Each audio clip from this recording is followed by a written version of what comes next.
Good morning class. आज हम पढ़ेंगे माउथ वॉशेस के बारे में। ठीक है कि माउथ वॉशेस क्या होते हैं। कल हमने पढ़े डेंट्योर क्लीनर, जो आर्टिफिशियल टीथ्स लगाते हैं उनको क्लीन करे से किया जाता है, उसके बारे में पढ़ा था हमने। आज हम पढ़ रहे हैं माउथ वॉशेस, जो नॉर्मली एक इंसान अपना डेली का माउथ वॉश करता है, टूथपेस्ट करता है, उसी को। ठीक है, कहता है कि a mouth wash is a liquid solution use for rinsing and cleaning the mouth. क्या होता है आपका माउथ वॉश जो होता है वो आपके माउथ को क्लीन या रिंस करने के लिए होता है, जिससे आपका माउथ क्या होता है, हाइजीनिक रहता है और बैड ब्रीथ नहीं आता है, मतलब कि बदबूदार सांस, मतलब कि हवा नहीं आती आपके मुंह से या सांस नहीं आता, इस तरीके की चीज। ठीक है, फिर कहता है कि liquid mouth washes are commonly use in dental hygiene. Obvious सी बात है कि डेंटल हाइजीन को ठीक करने के लिए हम लिक्विड माउथ वॉश को यूज करते हैं। जैसे टूथ पेस्ट को हम ब्रश पे लगा के यूज करते हैं, वैसे ही माउथ वॉश जो होता है आपका लिक्विड के फॉर्म में होता है, जिसको हम जैसे गरारे कर लेते हैं या जैसे मुंह में डाल के उसको प्रॉपरली वॉश करने हैं किसी चीज की हेल्प लेके। ठीक है, फिर कहता है कि antibacterial mouth washes help treat gums infection and gargling help prevent sore throat. ठीक है, कहता है कि जो आपके anti microbial antibacterial mouth washes होते हैं वो मेनली क्या करते हैं कि जो आपके गम के इन्फेक्शन होते हैं, जो दांत पे आपके ये गम्स हैं उनके इन्फेक्शन को वो क्या करता है, ठीक करता है। ठीक है, उससे आपको बचाता है। और जो आपका गार्गलिंग होता है, मतलब गरारा जो आप करते हो, वो आपको सोर थ्रोट से बचाता है। मतलब अगर आपके थ्रोट में कोई प्रॉब्लम है तो उसके लिए आप ये यूज कर सकते हो, क्या, माउथ वॉशेस को। ठीक है, फिर आपका है माउथ वॉशेस के इंग्रेडिएंट्स हैं कि इंग्रेडिएंट्स कौन कौन से होते हैं। ठीक है, तो बेसिकली फ्लेवरिंग एजेंट, मतलब कि टेस्ट के लिए हम यूज करते हैं यूकैलिप्टॉल और मेंथोल। ठीक है, आप इन दोनों में से कोई भी कर सकते हो, कैलिप्टॉल और मेंथोल। ठीक है, के बाद प्रिजर्वेटिव, मतलब उसको लंबे टाइम तक प्रिजर्व करके रखने के लिए आपको सोडियम बेंजोएट आप यूज कर सकते हो। ठीक, व्हीकल के लिए वाटर यूज कर सकते हो।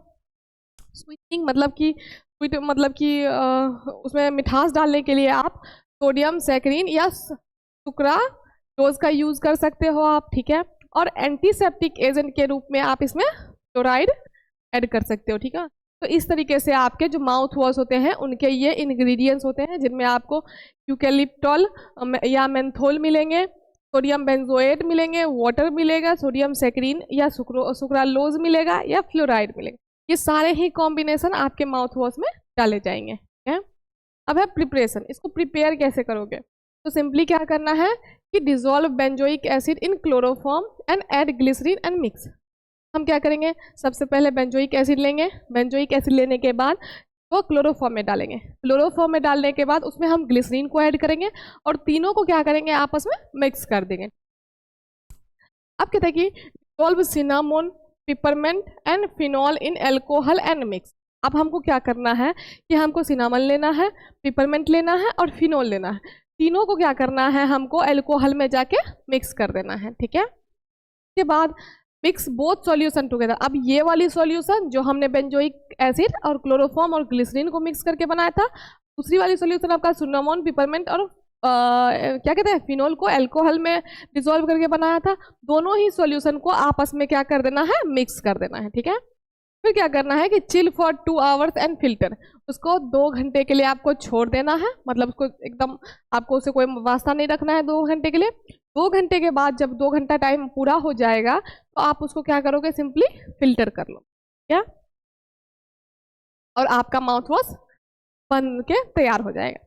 फिर आप प्रॉपर्टीज कहती है कि मतलब एक माउथ वॉश जो होता है उसकी प्रॉपर्टीज कैसी होनी चाहिए, तो मेनली वो नॉन टॉक्सिक, लो कॉस्ट, मतलब कि ऐसा सब्सटेंस होना चाहिए जिसमें टॉक्सिसिटी ना हो। ठीक है, और प्लस में क्या कहता है कि लो कॉस्ट, मतलब कि कोई भी कॉमन पर्सन उसको इजीली परचेज कर सके। ठीक है, फिर कहता है कि should not irritate the oral cavity, और ओरल कैविटी जो है आपका उसको वो इरिटेट ना करे। ठीक है, strong enough to mask foul smell of mouth, जैसे बदबूदार स्मेल वगैरह जो होता है या गंदे स्मेल होते हैं वो ये कवर करने के लिए बहुत अच्छा होता है, इजीली उसको कवर कर लेता है। ठीक है, फिर है क्विक एक्शन। इसका एक्शन जो होता है वो बहुत ज़्यादा क्विक होना चाहिए, मतलब हमने किया 1-2 मिनट में हमें आराम मिल रहा है, ऐसा होना चाहिए। ठीक है, अब है फार्मास्यूटिकल फॉर्मुलेशन। तो ये ओरल सॉल्यूशन के फॉर्म में आपको मिलेगा मार्केट में, ठीक है। ये जो इसका फॉर्मुलेशन होता है वो सॉल्यूशन के फॉर्म में होता है। सॉल्यूशन कौन सा? ओरल, क्योंकि आप इसको माउथ के थ्रू कर रहे हो इसलिए। ये होता है आपका मार्केटेड प्रिपरेशन। मार्केट प्रिपरेशन में आपको ये लिस्ट्रीन, क्लोजअप, कॉलगेट, इन सभी नामों से मार्केट में आपको ये मिल जाएगा, ठीक है। क्या? Mouth wash.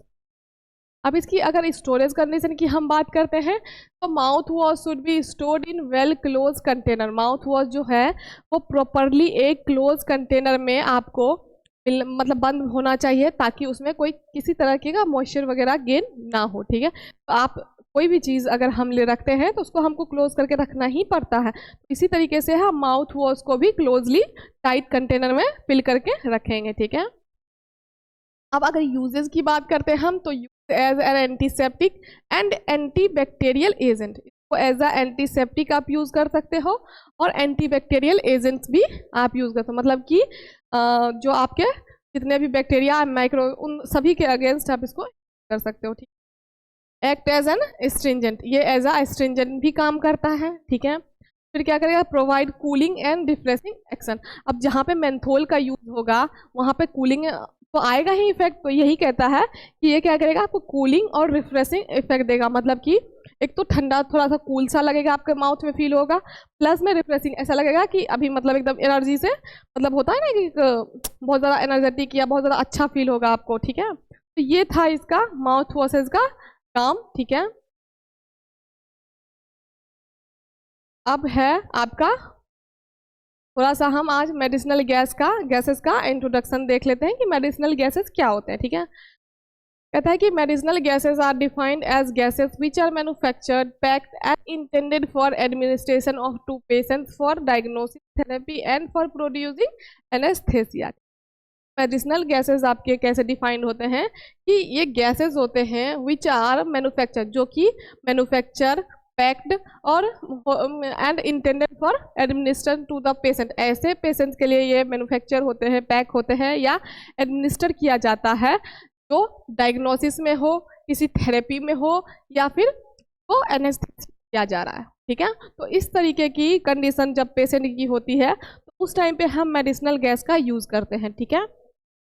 फिर कहते हैं कि it is considered that the use of medicinal gases and inhalants without medical supervision is unsafe. Obvious ही बात है, अगर आप किसी गैस को बिना डॉक्टर के कंसर्न से या मेडिकल प्रेस्क्रिप्शन के बगैर आप उसको यूज कर रहे हो तो वो आपके लिए अनसेफ हो सकता है। इसीलिए जब भी आप इस तरीके के गैस का यूज करो, मेडिसिनल गैसेस का, तो आप उसको एक बार अपने डॉक्टर के साथ कंसल्ट करो या उनके परमिशन के बाद ही आप उसका यूज करना शुरू करो। मतलब कि अदरवाइज वो आपके लिए अनसेफ होगा, मतलब सेफ नहीं होगा।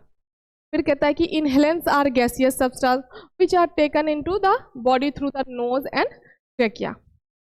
इनहेलेंट जो होते हैं वो भी आपके गैसियस सब्सटेंस होते हैं, ठीक है। जैसे कि किसी अस्थमा वाले पेशेंट को देखते होगे कि उसको सांस नहीं आ रही है, तो वो क्या करते हैं? इनहेलर का यूज़ करते हैं, ठीक है। पंप होता है इनहेलर पंप, उससे वो अपने अंदर वो भरते हैं क्या कहते हैं? गैस को, ठीक है। ये तो इसी तरीके से कहता है कि इनहेलेंस जो होता है वो भी आपका गैसियस सब्सटेंस होता है जो कि बॉडी के अंदर लिया जाता है थ्रू द नोज या फिर ट्रेकिया। इन दोनों के हेल्प से आप उसको अपने बॉडी में इन कर सकते हो। फिर कहता है कि oxygen, carbon dioxide and nitrous oxide are the gases commonly used as inhalant. ये तीन ऐसे गैस हैं, ऑक्सीजन, कार्बन डाइऑक्साइड और नाइट्रस ऑक्साइड, जो आपके बॉडी में एज अ इनहेलेंस इसको यूज आप करते हो गैस फॉर्म में, ठीक है। तो इन सभी के बारे में हम पढ़ेंगे, लेकिन नेक्स्ट लेक्चर में इसके बारे में आप अच्छे से पढ़ लेना। अगर कोई किसी को प्रॉब्लम हो तो बताना, ठीक है। ये आपका माउथ वॉशेस था जो मेनली आपका यूज हो रहा है किसके? माउथ क्लीनिंग के लिए। तो इसमें कुछ कंफ्यूजन वाली चीज़ नहीं है, अगर हो तो पूछ लेना, ठीक है। Thank you.